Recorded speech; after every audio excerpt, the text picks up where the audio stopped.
Hi, I'm Tony's Final Hillside Christmas Tree Farm, and today we're going to work on some new roads on our farm.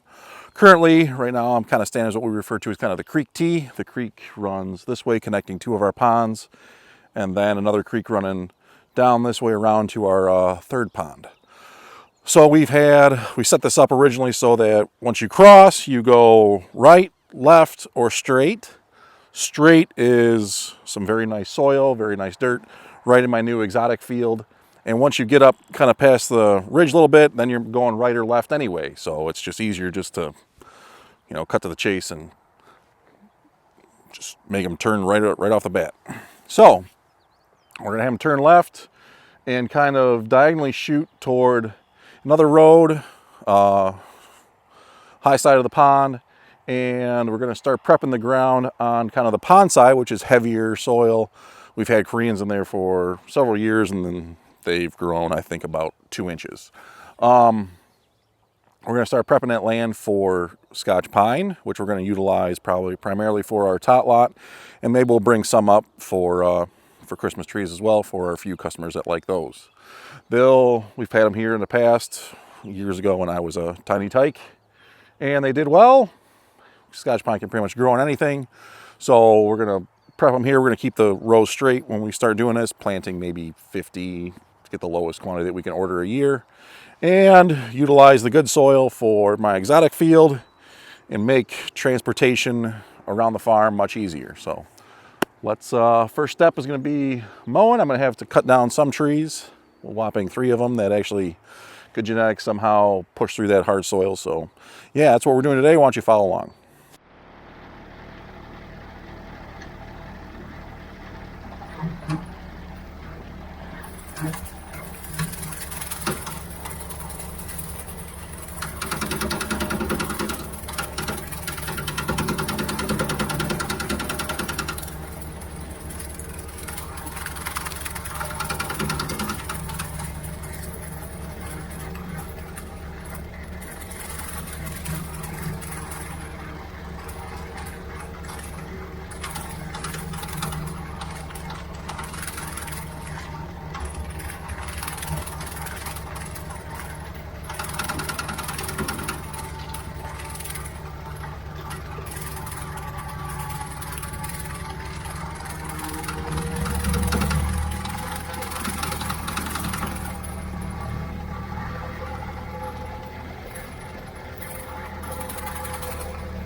All right, so I got the area mowed.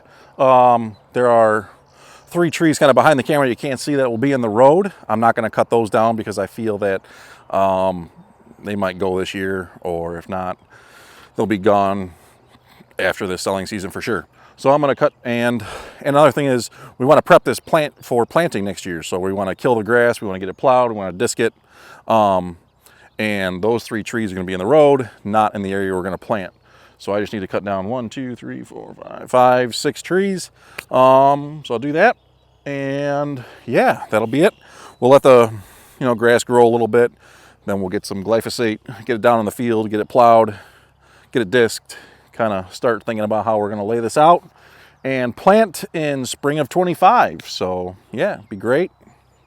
Need to well, it's a good situation to kind of be in, that we have to kind of grow our own top trees. Right before, we had so many bad trees, we kind of topped them, but we're getting to a point of growing better trees, and I guess selling them, which is fantastic. So growing some top trees, or tabletops, however you want to word them, be fantastic. All right, so I'm going to do that real quick, and that'll about wrap this video up. So thanks for watching. Summer on the farm. Yeah, the never-ending mowing, I guess, right? But yeah, good stuff. Thanks.